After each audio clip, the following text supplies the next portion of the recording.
Dans le paysage en constante évolution des conflits mondiaux, la situation en Ukraine reste un point central de débat et de surveillance intense.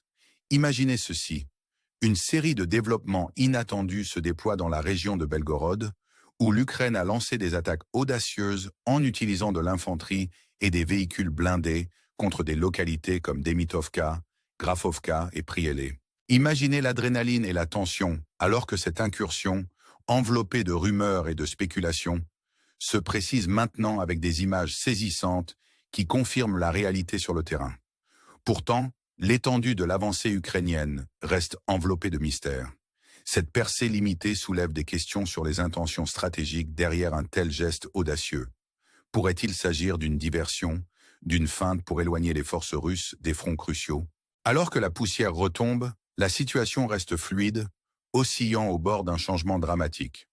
Au milieu de ce drame en cours, nous tournons notre attention vers une figure fascinante, Julian RKE, un journaliste connu pour sa position pro-russe. Ses analyses, partagées sur sa plateforme de médias sociaux, offrent un aperçu des complexités de ce conflit. Les commentaires de RKE mettent en lumière un aspect frappant. L'utilisation d'équipements occidentaux par les forces ukrainiennes dans ces escarmouches. La destruction de tels équipements suscite un débat sur leur déploiement stratégique dans un raid qui a pénétré à peine 500 mètres en Belgorod, pour être ensuite repoussé. Les spéculations abondent sur de futures attaques ukrainiennes, augmentant les enjeux et la tension. Ce qui émerge est un kaléidoscope de récits, chacun révélant une facette différente de ce conflit complexe. Au milieu du chaos, nous assistons à une réponse russe rapide et calculée. Imaginez l'artillerie et les drones, prêts et déterminés, réagissant avec précision pour contrer l'avance ukrainienne. La coordination de ces forces souligne la profondeur stratégique de la défense russe. Les rapports suggèrent un déploiement rapide d'opérateurs de drones des régions voisines, un témoignage de leur préparation et de leur adaptabilité. La proximité de ce raid avec Sucha soulève des questions intrigantes sur le potentiel détournement de l'attention russe. Ce manœuvre aurait-elle pu être un effort calculé pour détourner l'attention d'autres fronts critiques? Alors que la poussière retombe sur Belgorod, le récit se déplace vers Koursk, où les forces russes poursuivent leur avancée inexorable. Des images récentes, méticuleusement géolocalisées, révèlent une poussée russe significative vers Olynia, une avancée s'étendant sur 7 à 8 km². Ce progrès incessant souligne l'importance stratégique de la région, avec moins de 60 km² restant sous contrôle ukrainien. Le rythme de ces avancées a ralenti, témoignage des dynamiques complexes à l'œuvre sur le champ de bataille.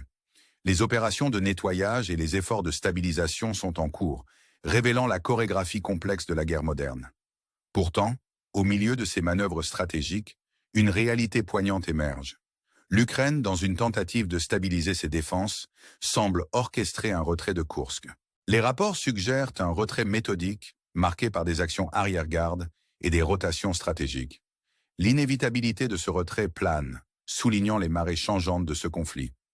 Alors que nous réfléchissons aux implications, une question stimulante persiste. Que révéleront les chapitres à venir de cette saga sur la résilience et l'adaptabilité des deux côtés? Penchons-nous maintenant sur la tapisserie vibrante de Donetsk, où l'armée russe a réalisé une percée significative contre la localité de Shevchenko. Cette ville, synonyme de bataille féroce et d'alliances changeantes, devient un microcosme du conflit plus large. L'oscillation du contrôle reflète la nature implacable de la guerre, avec les forces russes reprenant du terrain sur fond d'attaque et de contre-attaque. Le récit est riche en symbolisme, évoquant des images d'un échiquier où chaque mouvement a le potentiel de remodeler les destinées. Alors que nous concluons cette exploration, nous sommes laissés avec un profond sentiment d'émerveillement et d'anticipation. Les complexités de ce conflit, entrelacées avec des histoires de courage, de stratégie et de résilience, nous invitent à plonger plus profondément. Que réserve l'avenir dans ce drame en cours?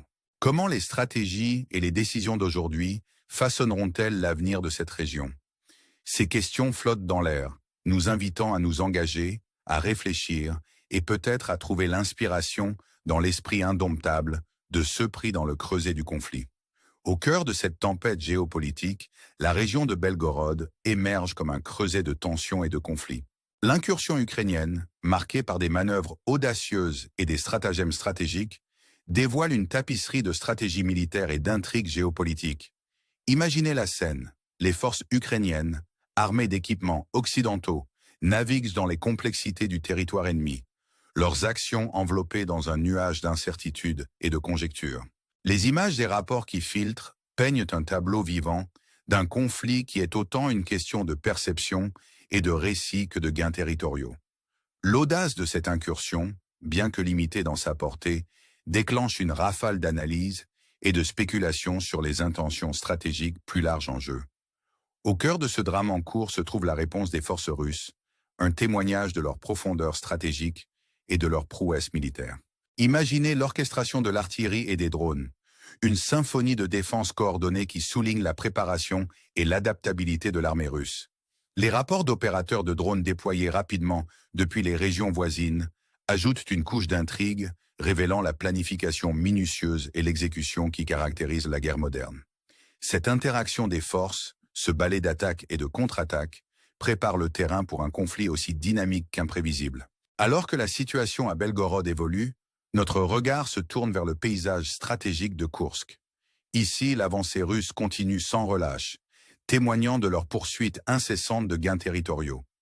La capture de positions clés, minutieusement documentée et géolocalisée, révèle un échiquier stratégique où chaque mouvement a le potentiel de modifier le cours du conflit.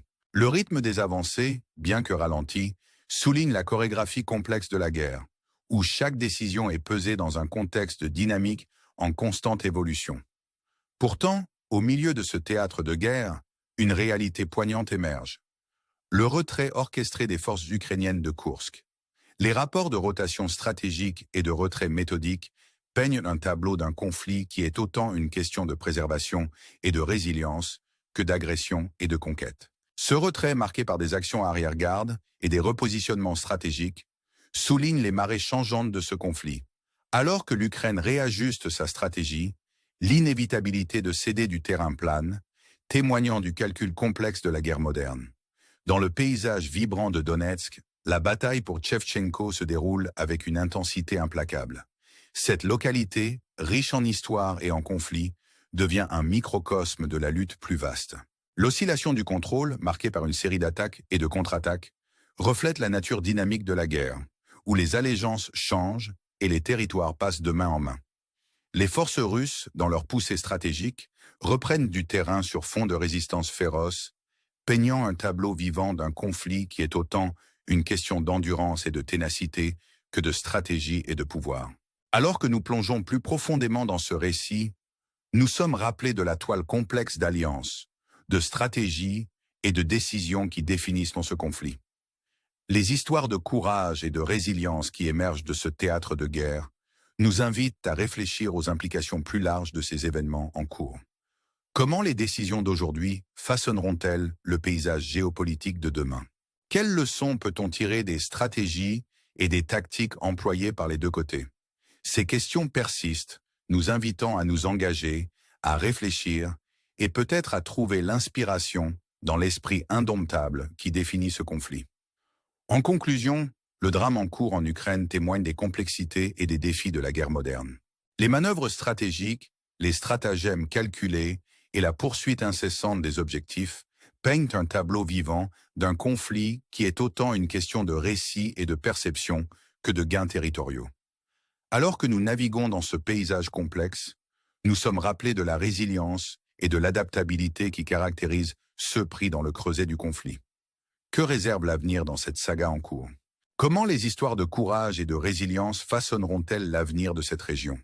Ces questions nous invitent à plonger plus profondément, à nous engager avec les récits qui définissent ce conflit et à trouver l'inspiration dans l'esprit indomptable de ceux qui naviguent dans ces complexités. Alors que nous prenons congé, considérez les événements qui se déroulent, les histoires de courage et de résilience, et trouvez peut-être l'inspiration dans l'esprit indomptable de ceux qui façonnent l'avenir de cette région. Si vous avez trouvé cette exploration captivante, n'oubliez pas d'aimer, de vous abonner et de nous rejoindre dans ce voyage alors que nous continuons à démêler les récits qui définissent notre monde.